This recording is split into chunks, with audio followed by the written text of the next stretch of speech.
وصل وسلم وبارك عليه. السلام عليكم ورحمة الله وبركاته. الحمد لله وكفى والصلاة والسلام على سيدنا محمد المصطفى وعلى آله وأصحابه أهل الصدق والوفاء.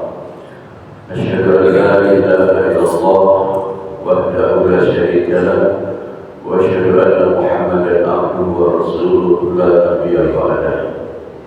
أما بعد قال الله تعالى أعوذ بالله من الشيطان الرجيم وآتاكم من كل ما سألتموه وإن تعدوا نعمة الله لا تحصوها إن الإنسان لظلوم كفار. صدق الله العظيم.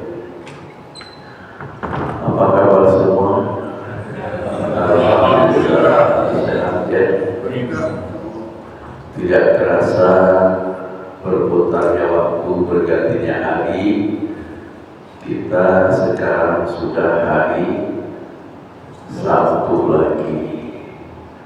Berarti sepekan pula lah usia kita dikurangi oleh Allah Subhanahu wa Ta'ala. Maka oleh sebab itu kita jangan lengah untuk senantiasa berdekatan dengan Allah melalui ibadah, baik ibadah yang wajib ataupun ibadah yang sunnah, dengan harapan semoga di akhir hayat kita dalam keadaan husnul khotimah. Kaji kita pada hari ini adalah kiat menggapai kebahagiaan. Ya. Kebahagiaan hidup itu adalah dambaan setiap kita semua, baik bahagia dunia ataupun bahagia akhirat.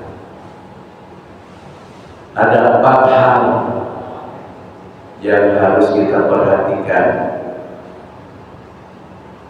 dan niscaya dengan 4 hal itu akan menjadi bahagia dunia dan akhirat, asal punya kuncinya juga 4. 2 hal dari Allah dan 2 hal dari kita sebagai makhluk Allah.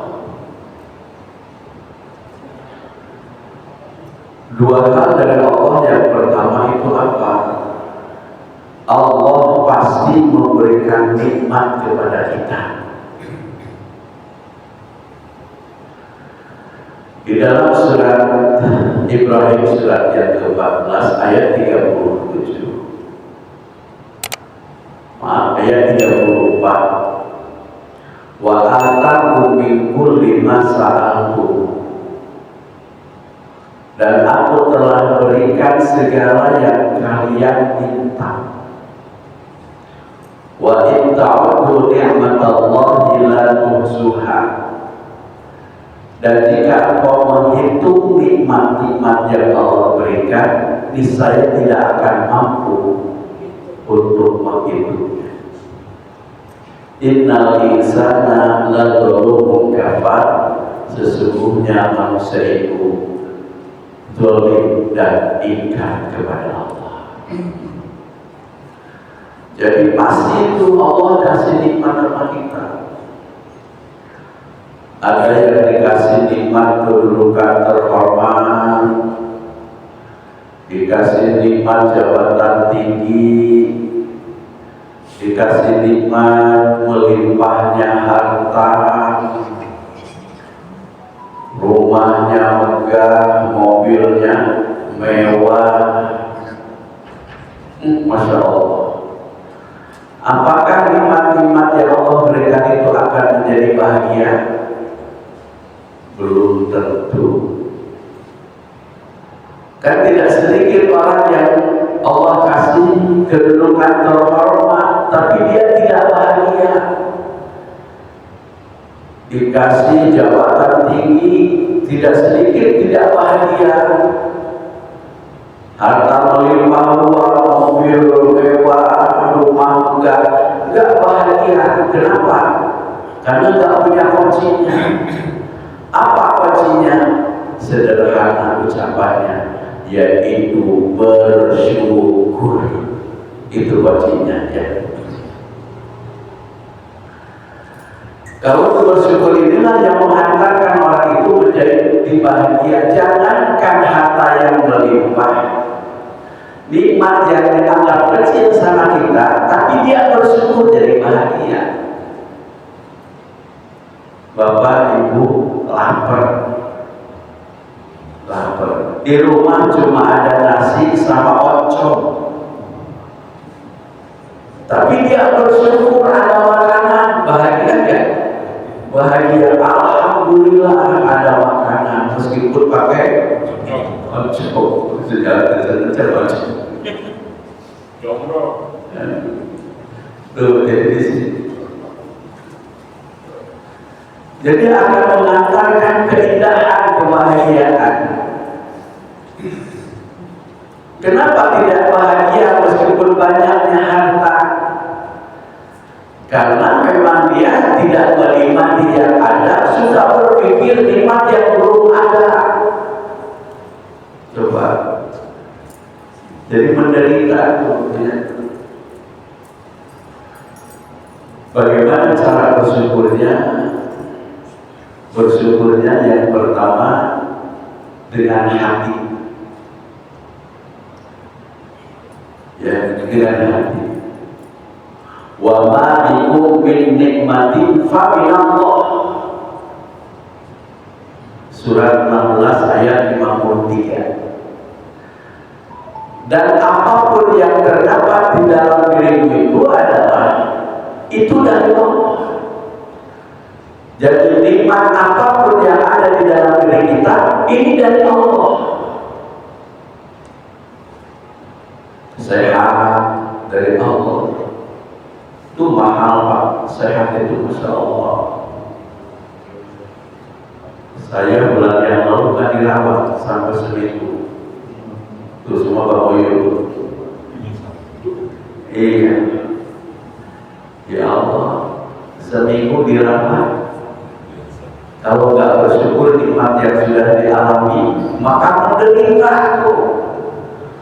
Tangan kiri kanan diimpus.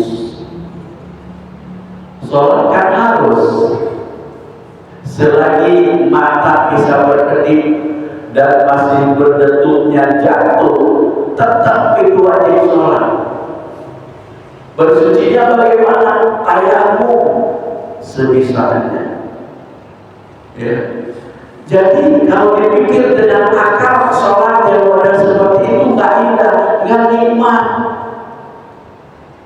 Makanya Masya Allah, nikmat sehat itu gunakan seperti dalam melaksanakan sholat dulu. Kalau sehat itu enak sholat juga. Ya. Menikmati indahnya ruku, menikmati indahnya sujud. Ya Allah. Sedikit aja terganggu fisik kita. Biasanya kalau sudah ada 50, usia 50 tahun, itu sudah mulai ada masalah. Lututnya sudah mulai susah dilipat. Ya. Ya Allah, dengkul itu sudah bermasalah. Mata sudah remang-remang. Telinga sudah mulai kurang dengar, kan itu tuh. Dan jadi apapun kenikmatan yang ada di dalam diri kita adalah dari Allah Subhanahu wa Ta'ala, bukan dari makhluk. Ya, harus disyukuri pertama dengan hati, yaitu menyadari sebuah nikmat dari Allah. Yang kedua, cara bersyukur itu adalah dengan lisan. Dalam salah satu hadis Rasulullah bersabda, "Afdhul dzikri la ilaha illallah wa afdhul du'a alhamdulillah." Seutama-utama zikir, zikir yang paling afdal adalah la ilaha illallah. Dan doa yang paling afdal adalah ucapan alhamdulillah. Itu. Jadi kalau kita sudah mendapatkan rezeki, ucapkan dengan lidah alhamdulillah. Kok disebut itu seutama doa? Kan alhamdulillah itu artinya memuji Allah, segala puji bagi Allah. Oh ternyata di dalam surat 14 surat Ibrahim ayat 7, wa in ta'adzara rabbukum la in syakartum la azidannakum wa la in kafartum inna adzabi lasyadid. Dan ingat tatkala Tuhan telah memaklumkan kepada kamu sekalian, jika kalian bersyukur niscaya aku tambah, kata Allah. Jadi pada saat kita mendapatkan anugerah nikmat dari Allah, langsung dalam ucapan alhamdulillah, tanpa diminta Allah kasih. Alhamdulillah sehat, ya kan nikmat begitu Pak ya. Nikmatnya sehat kalau sudah merasakan sakit, ya. Nikmatnya remaja pada saat sudah tua, nikmatnya makan pada saat sudah lapar, begitu. Coba nikmat banget kalau sudah sembuh dari sakit, ya. Seminggu itu rasanya lama sedih Pak. Ngelewatin hari Jumat satu ditelepon sama salah satu masjid, Pak Ustaz, besok Jumat ya jangan lupa, gitu kan khotbah. Saya jawab, mohon segera saya bergantinya, saya ini lagi berbaring di rumah sakit. Besoknya Jumat dengar azan Pak, Allah nangis nggak Jumatan. Pas begitu subuh alhamdulillah, ya. Jadi dengan alhamdulillah itulah Allah sudah memberikan penjelasan yang begitu luar biasa. Jika kalian bersyukur, salah satu tanda bersyukur dengan ucapan alhamdulillah, Allah menambah nikmat itu. Ketiga, saya bersyukur kepada Allah itu atas nikmat yang telah dianugerahkan, yaitu dengan geraknya tubuh. Ya. Tadi dikasih sehat oleh Allah Subhanahu wa Ta'ala, maka gunakan semaksimal mungkin untuk dekat dengan Allah. Ya. Jadi dengan peragaan, harta bisa dengan sedekah, itu rasa syukurnya. Bisa dengan zakat, bisa dengan infak. Sholat selain yang wajib ditambah dengan sholat sunnah, itu wujud rasa syukur. Bukan semata-mata sholat itu ibadah yang seperti itu, enggak. Memang itu salah satu bentuk rasa syukur kepada Allah Subhanahu wa Ta'ala. Kata dia, kalau sudah lutut masalah, sholatnya pakai apa? Bangku, ya. Tuh. Ada yang tidak bisa pakai bangku, tiduran, berbaring. So, kemudian yang keempat, bukti rasa syukur kepada Allah, yaitu dengan merawat kenikmatan itu, dirawat. Allah sudah memberikan nikmat sehat, dirawat, dijaga, mudah-mudahan tidak mudah sakit. Memang sakit juga kan dari Allah, tapi harus diterima. Ya. Dan sakit itu adalah anugerah yang hebat. Para orang-orang soleh itu kalau dia sakit, dia ucapannya bukan mengeluh, tapi alhamdulillah. Karena apa? Dengan sakit dia diterima dengan sabar, itu merontokkan dosa jadi penghapus dosa. Kan gampang Pak, Bapak banyak dosa, Ibu banyak dosa. Kalau pengen merontok sering-sering sakit. Kan gitu.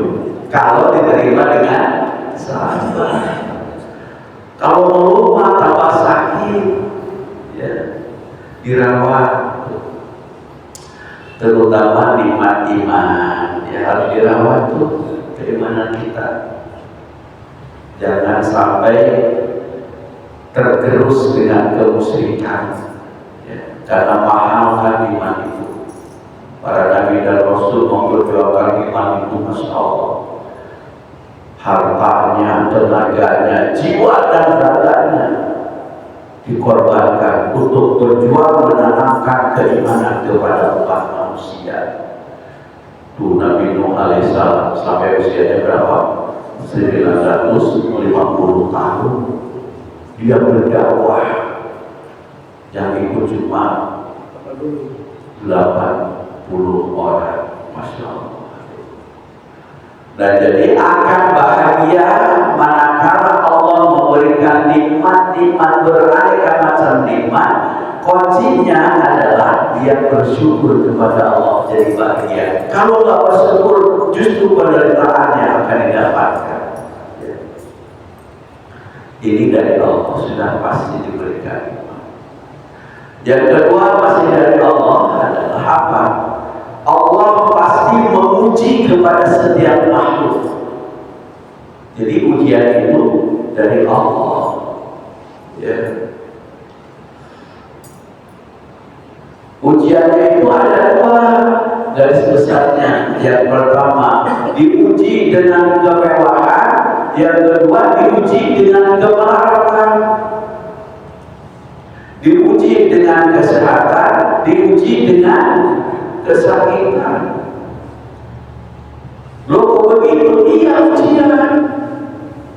Ujian kedua, hanya kita kalau yang namanya bicara masalah ujian adalah identik dengan yang menyengsarakan, kemelaratan, sakit. Saya lagi diuji katanya, sakit gigi kan gitu. Ya. Tapi dia nggak pernah berkata, aduh saya lagi diuji, kenapa? Punya uang banyak, nggak pernah. Padahal itu ujian. Tidak sedikit orang yang diuji dengan kemelaratan, dengan kemiskinan, dengan kesesaran, tapi dia mengemas dirinya berhasil jadi dekat dengan Allah Subhanahu wa Ta'ala. Tidak sedikit orang yang diuji dengan memiliki jabatan tinggi, kedudukan terhormat, melimpah uang. Justru dia adalah jadi jauh kepada Allah Subhanahu wa Ta'ala. Jadi kecintaan dunia itu termasuk ujian, Pak. Ingat sejarah pada saat perang Uhud, masya Allah. Perang Uhud itu kaum kafir berapa orang? 3.000 orang. Orang Islam 1.000. Ya. Nah, itu karena mereka dendam. Kenapa? Waktu perang Badar kalah. Padahal perang Badar juga 1 berbanding 3, 1.000 orang kafir, 300 orang Islam, kalah itu. Kenapa? Salah satunya, yang pertama memang itu pertolongan dari Allah, yang kedua taat kepada strategi yang diatur oleh Rasulullah. Perang Uhud terjadi. Berangkat tuh orang-orang Quraisy dari Mekah ke Madinah. 3.000 menuju ke bukit Uhud, Jabal Uhud. Uhud itu ahad, satu, gunungnya satu, tidak ada sambungan dengan gunung yang lain. Ya. Nah yang 1.000 orang itu berangkat sama-sama menuju Jabal Uhud. Namun di tengah perjalanan, Pak, itu 300 pisahin diri. Ada provokatornya. Siapa? Orang munafik dan bosnya munafik. Namanya Abdullah bin Ubay bin Salul. 300 orang Jadi berapa? Tinggal 700. Maka Rasulullah mengatur tuh strateginya hebat. Ahli-ahli kemana ditempatkan di bukit Uhud di atas. Pesan Rasulullah, menang atau kalah tetap dalam posnya masing-masing. Dalam riwayat ada dua pendapat, ada cuma 50 orang, ada yang mengatakan 150 orang yang ditempatkan ahli pemanah itu di atas bukit Uhud. Terjadi pertempuran. Orang Islam yang mana dari atas, pada mati orang kafir, mundur menjauh dari bukit Uhud. Udah menang umat Islam. Karena salah satu indikasi kenapa jadi kalah, karena mereka melihat barang harta rampasan perang disebut dengan ghanimah. Ghanimah, ya. Tertarik, maka yang disarankan, yang diajarkan Rasulullah, menang atau kalah tetap dalam posnya masing-masing, karena dia kecintaan terhadap ghanimah pada turun. Tuh, pada turun. Orang kafir belum jauh melihat orang-orang Islam turun dari bukit Uhud, maka orang kafir balik lagi naik ke bukit Uhud. Setelah dia orang kafir di atas Uhud, orang Islam di bawah menderita kekalahan sampai Rasulullah pelipisnya berdarah dan di depannya sompleng, hampir pingsan. Kenapa kalah? Karena tidak mengindahkan strategi yang diatur Rasulullah dan ada rasa kecintaan terhadap dunia. Walipun di ummatin fitnah wa fitnatul ummatil mal. Dan setiap umatku, kata Nabi, ada ujian, sedangkan ujian bagi umatku adalah harta. Diuji dengan harta. Ya. Ujian itu bagus. Justru ujian itu harus ada. Kenapa? Untuk meningkatkan derajat seseorang. Dan hasil ujian itu akan bahagia. Apa kuncinya? Nah, kuncinya cuma satu, yaitu sabar. Diuji dengan kesenangan, diuji dengan kebelaratan. Harus sabar.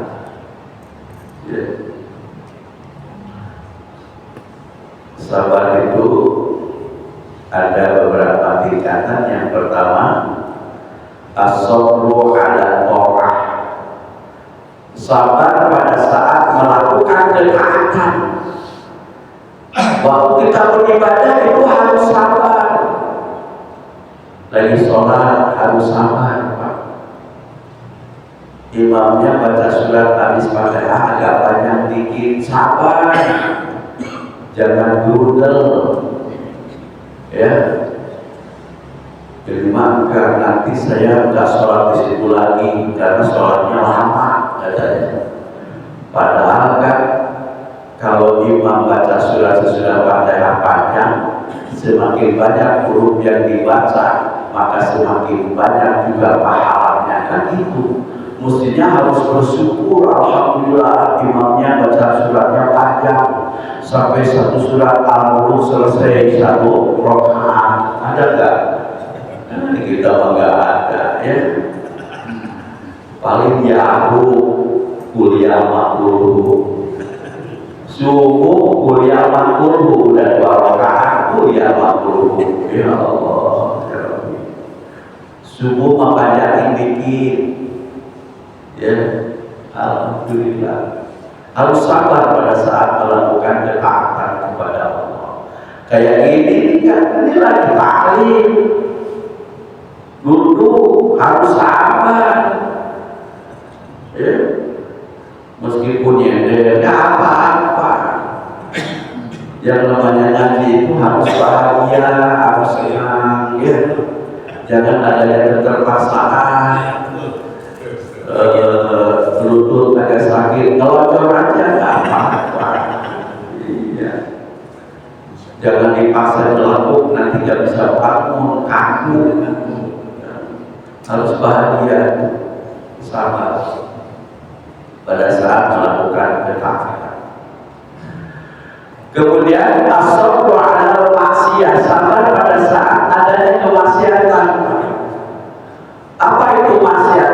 Maksiat itu adalah suatu perbuatan yang mengakibatkan jadinya dosa. Apa itu dosa? Dosa itu adalah sesuatu yang menggelisahkan hati dan takut ketahuan sama orang lain. Itu dosanya. Ya, coba orang punya dosa, bapak ibu punya dosa, hatinya tenang nggak? Nggak tenang. Dan ditutupin aja, takut ketahuan sama orang itu ya. Harus sabar tuh. Kan tidak sedikit orang yang kurang sabar. Uang negara, uang rakyat diambil, itu kurang sabar. 51 kilogram emas diambil, itu kurang sabar tuh. Selama 10 tahun, Masya Allah, 900 miliar. Jadi dengan demikian dalam 10 tahun, di 10 tahun itu sudah mengumpulkan hampir 2 T. Itu kurang sabar. Sekarang mulai begini tuh, jatuh dia terjungkel. Kenapa? Akibat tidak sabar. Ya. Sekarang sudah mulai lagi tuh yang nyuri gula ya. Ganteng banget tuh yang nyuri gula. Dan pakai bajunya baju apa tuh, rompinya, ngepingnya. Padahal kalau usah ngeping itu masih bahagia ya. Kan sudah oren ya. Ya Allah, proses katanya. Ya Allah. Nah, itu kurang sabar tuh.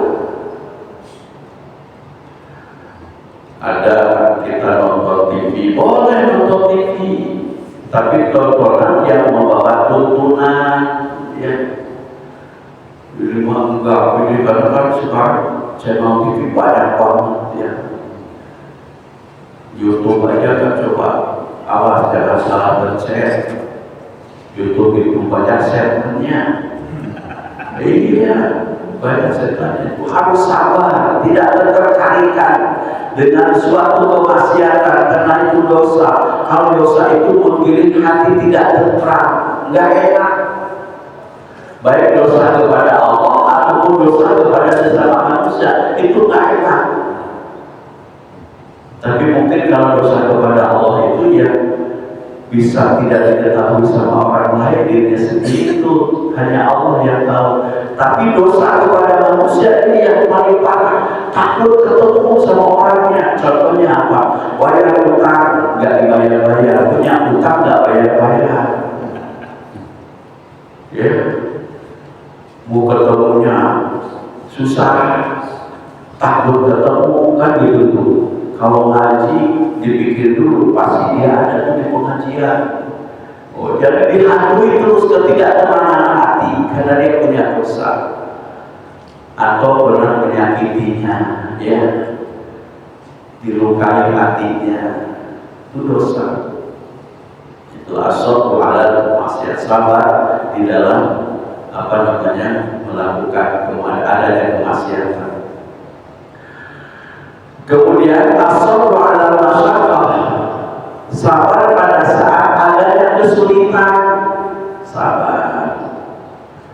Ya, tadi termasuk sakit itu kan kesulitan, sabar aja. Jadi nangis luar biasa, nggak sembuh dengan nangis, ya kan? Aduh, bapak saya sakit, obatin, masih ada ahli obat. Jangan nangis, kalau nangis nggak sembuh-sembuh dengan nangis, nggak bakalan. Ya, sabar dengan kesulitan. Ya. Hidup kalau sudah nikah, pernikahan emas, berapa tahun? 50 tahun. Waktu nikah umurnya berapa? 30 tahun. Tambah 50 jadi berapa? 80, wah itu sudah mulai ya. Ada kesulitan apa? Termasuk kesulitan makan. Karena tidak sedikit gigi sudah pada rontok, bahkan sudah bersih giginya. Pas begitu dikasih kacang, aduh, ya Allah, dibeliin bakso, ayo main bakso di mulutnya. Tuh, saya langsung menyaksikan itu. Waktu jalan-jalan, kenapa ini si bapak ini bawa gunting gitu kan? Makan bakso, ternyata baksonya pakai garpu, dicorok, ditajamkan, digunting, pakai gunting tuh, dihalus-halusin, dikecil-kecilin, baru dia makan. Ternyata saya lihat, Masya Allah, munyahnya aja sudah nggak pantas. Kan munyah mesinnya pakai gigi yang belakang ya. Ini mah di depan bangun, Masya Allah, itu sudah merupakan kesulitannya. Ya. Tapi alhamdulillah masih bisa Allah kasih kesempatan hidup sampai dengan usia 80. Rupanya itu gimana, Masya Allah, sehat sampai sekarang ya. Ini ya, semasa saya masih kecil, dia Masya Allah sehat sampai sekarang. Saya ingat dulu di Ataqwa ada orang yang hidup berhari-hari itu. Saya nggak bisa ngusir karena dicurigai orang ini kayaknya ada tujuan.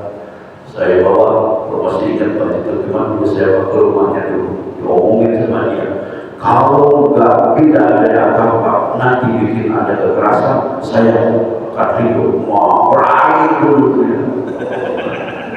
Isi muda, gitu ya. Sampai sekarang ya. 3 zaman di komplek Pertamina. Jadi harus dirawat orang tua. Masa kok kesulitan? Aduh, saya mau dapat siun, udah kesulitan. Gak usah ngomong, itu rezeki Allah, punya Allah. Orang bersyukur alhamdulillah pada bulan adanya dihitung ya. Dihitung nih. Hanya bedanya kalau masih aktif dulu, Pak Jidan begitu hitungnya lama dulu. Kalau masih aktif kan, hitungnya lama. Kalau udah pensiun, sebentar banget. Dari mana diambil dari ATM kan gitu. Itu alhamdulillah 1 juta kalau 1 juta ya. Sampai di rumah dihitung lagi. Alhamdulillah kok gak takut. Alhamdulillah masih ada yang dihitung Pak. Orang nyari rezeki seperti mengejar bayangan burung. Ada burung terbang dan matahari, ada bayangannya. Kalau nggak ada burung, nggak ada matahari, nggak ada bayangannya. Coba tukang sol sepatu, tukang perabotan dapur Pak. Ya Allah, itu tukang perabotan dapur, sapu, ember, baskom begitu ya. Coba ada rezekinya kan? Ada. Allah yang ngasih rezeki. Coba. Kemudian kita di rumah apa tiap hari ganti baskom kan enggak?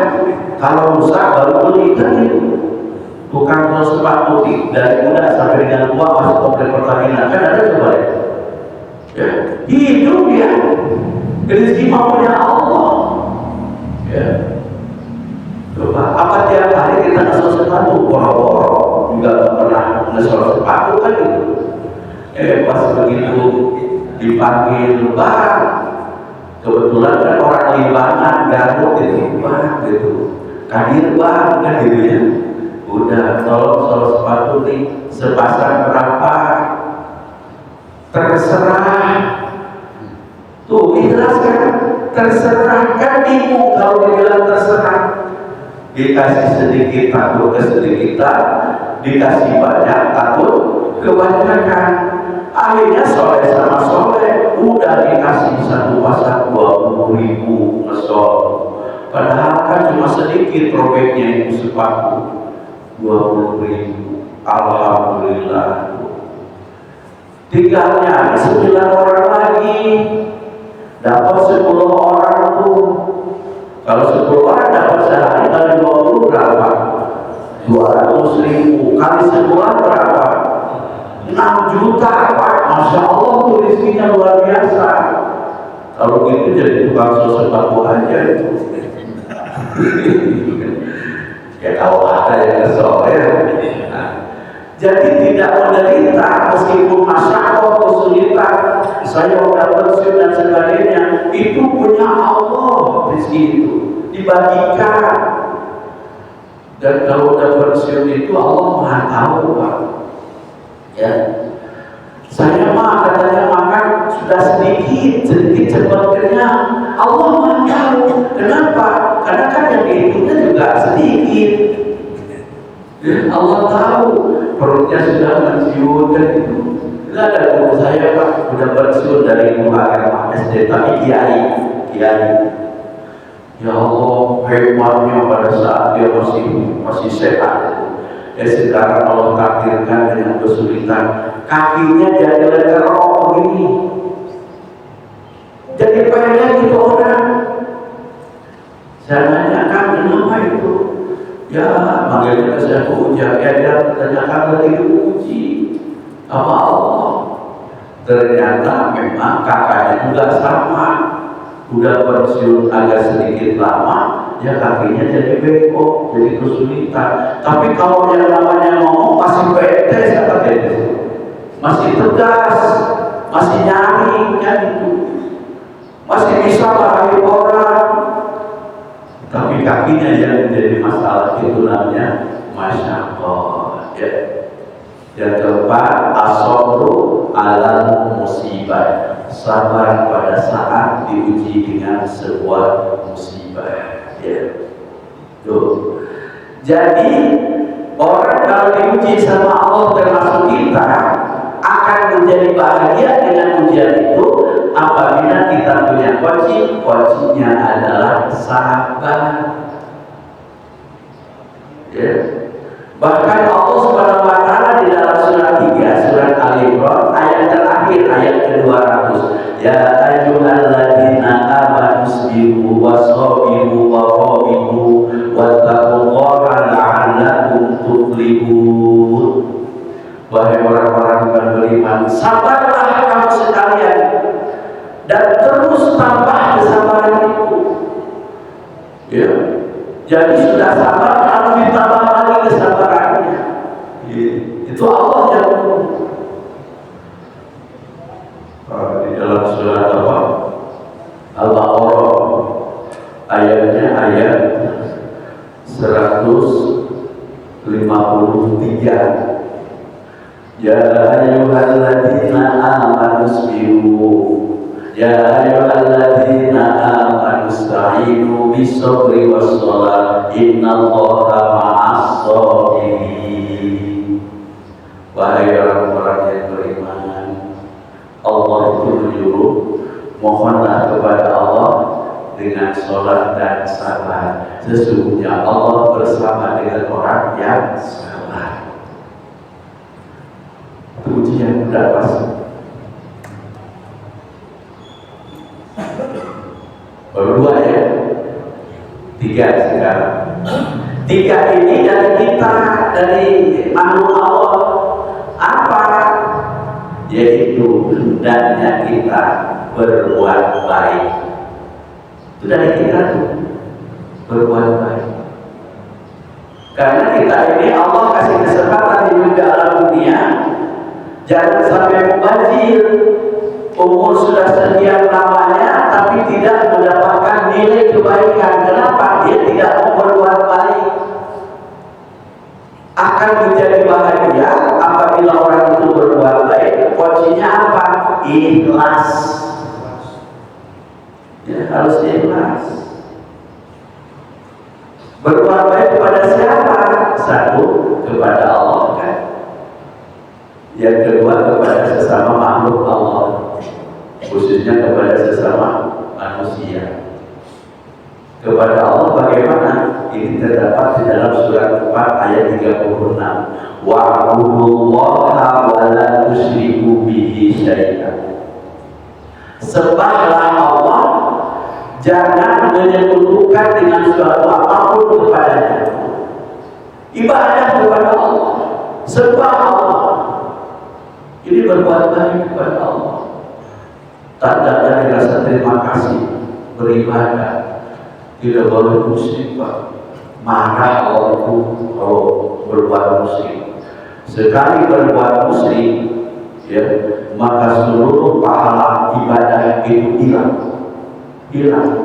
Meninggal pada saat sedang musyrik, maka sama dengan orang kafir masuk ke dalam neraka. Innal ladzina kafaru min ahlil kitabi wal musyrikina fi nari jahannam khalidina fiha ulaika hum syarrul bariyah. Surat Al-Baqarah. Ya. Sesungguhnya orang-orang kafir dari ahli kitab dan orang musyrik, maka mereka masuk ke dalam neraka jahanam. Dan mereka itulah makhluk yang paling buruk, ya, ibadah. Jadi akan menjadi bahagia beribadah kalau kuncinya adanya ikhlas. Apa itu ikhlas? Ikhlas itu menyembunyikan kebaikan seperti menyembunyikan keburukan. Jadi kebaikan itu nggak mau diketahui sama orang lain. Seperti kita punya keburukan ditutupi, gitu.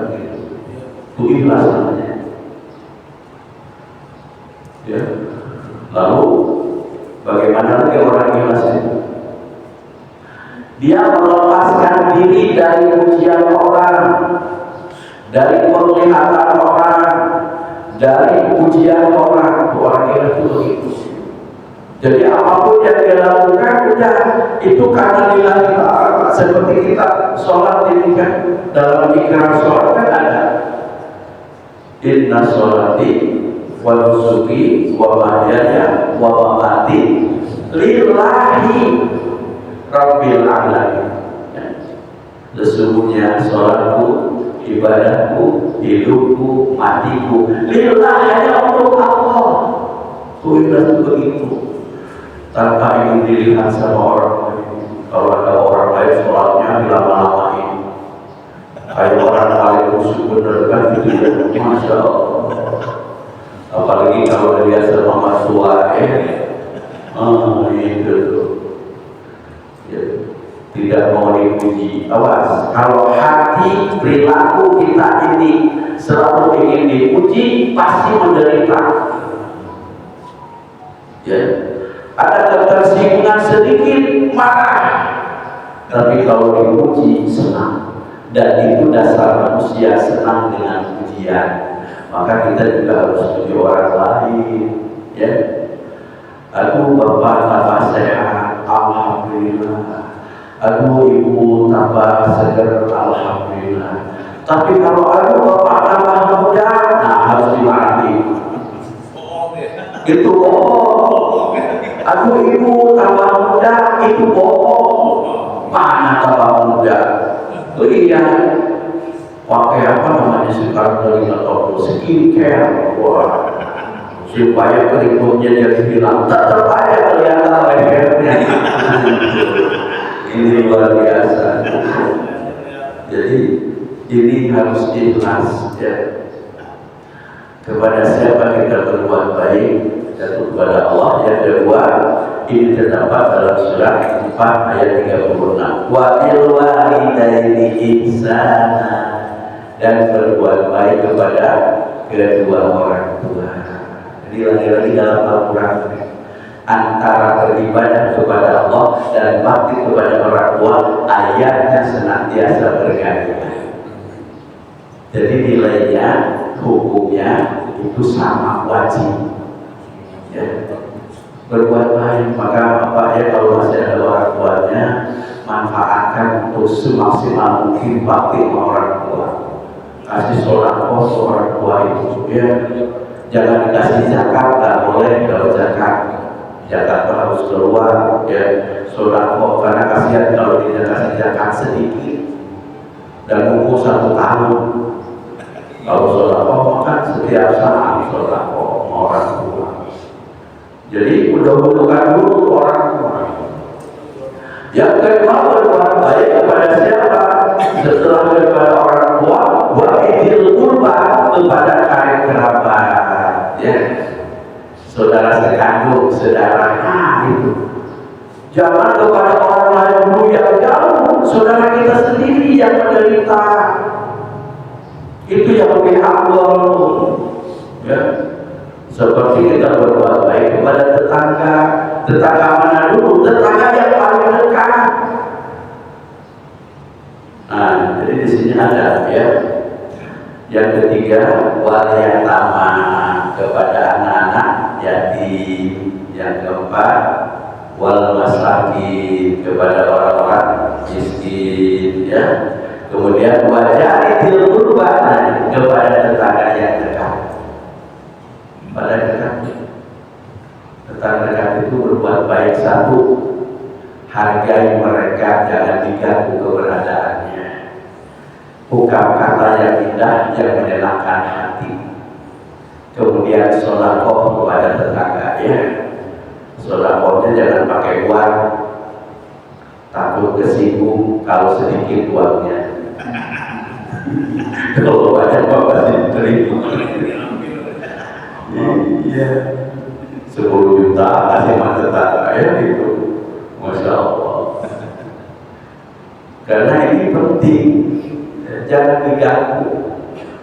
Punya mobil, ingin masuk garasi, mobilnya baru, tik. Nah, dalam hati sudah kotor, ingin dilihat sama tetangga bahwa saya punya mobil baru. Tik. Tetangga kan ngomel, mentang-mentang punya mobil. Pintunya belum dibuka garasi itu. Turun dulu lah, buka, baru masuk. Ini mah kerjaannya manas-manasin dulu. Ya, awas. Manas-manasin orang dalam ekonomi gak usah. Dan juga dari tetangga jangan hasad. Apa itu hasad? Iri hati, dengki. Itu orang beli mobil baru dan dia yang meriah, ya. Bikin rumah baru, dia orang rumah sakit.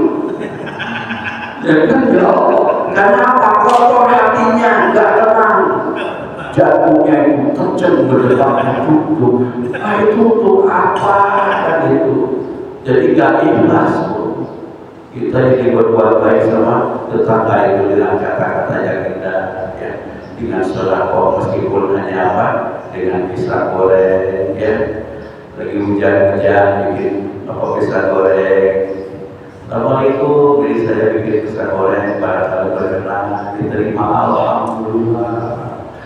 Dan sekalian dengan kopinya, itu ngomong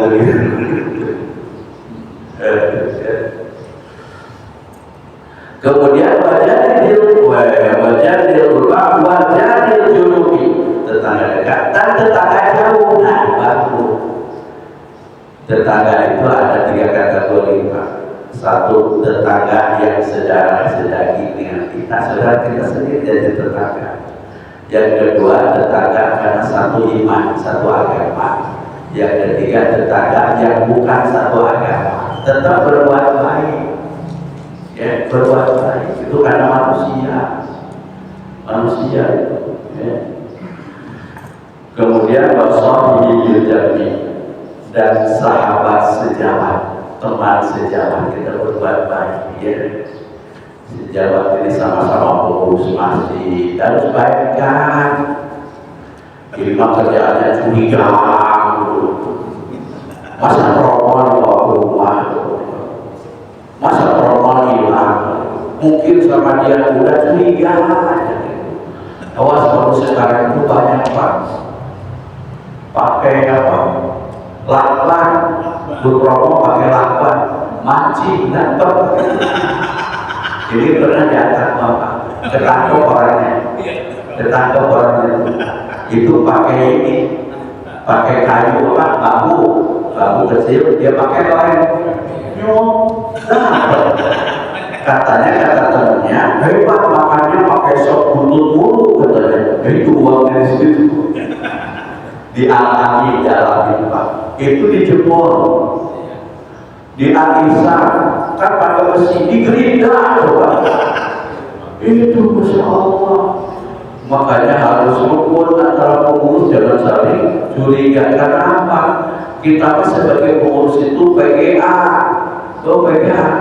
pegawai dari Allah. Iya, mau siapa lagi yang memakmurkan masjid? Ya, itu jadi pengurus mah repot Pak. Bagus diomongin, nggak bagus apa lagi kan itu.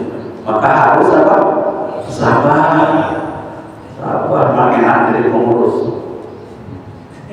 Ya. Wa bisabil, berbuat baik kepada yang musafir. Siapa yang musafir ini? Orang musafir, ya.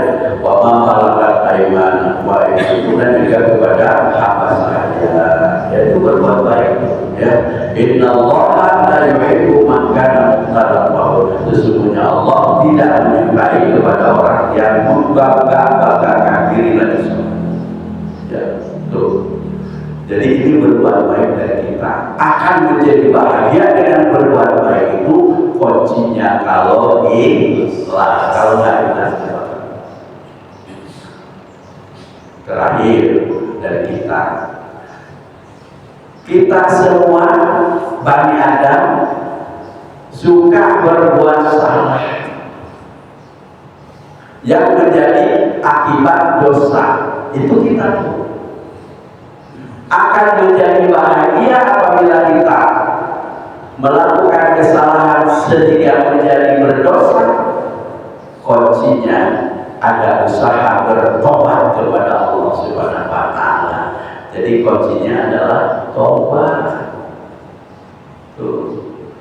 Kullu bani Adam khata wa khairul khata at-tawwabun. Kita semua ini suka berbuat salah, ya, dan sebaik-baik kesalahan adalah dengan bertobat, usaha tobatnya. Bagaimana cara tobatnya? Banyak. Salah satunya berbanyak istighfar kepada Allah. Nabi saja yang masuk itu terpelihara dari noda dan dosa. Dia beristighfar kadang 70 kali sehari, kadang 100. Astagfirullah, astagfirullah, astagfirullah, astagfirullah. Tapi harus benar-benar tobat, jangan tobat tapi kumat.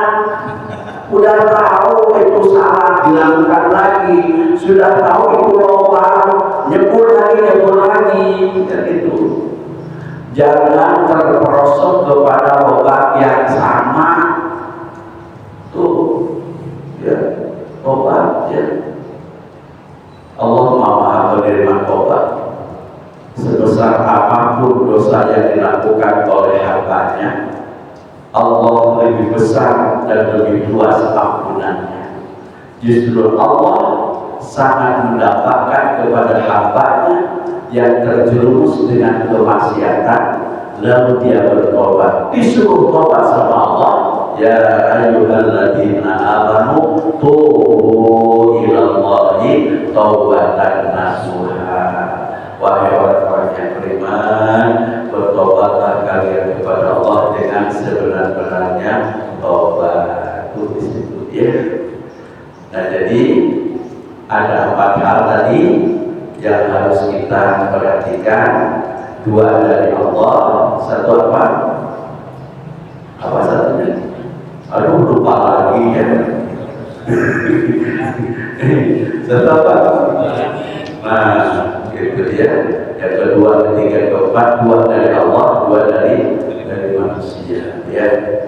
Jadi dikasih nikmat, dikasih ujian, kita harus berbuat baik dan juga harus kita ini bertobat, ya. Berbuat salah tapi harus bertobat. Mudah-mudahan ada manfaatnya. Subhanallah wa bihamdika, asyhadu an la ilaha illa anta, astaghfiruka wa atubu ilaik. Assalamualaikum warahmatullahi wabarakatuh.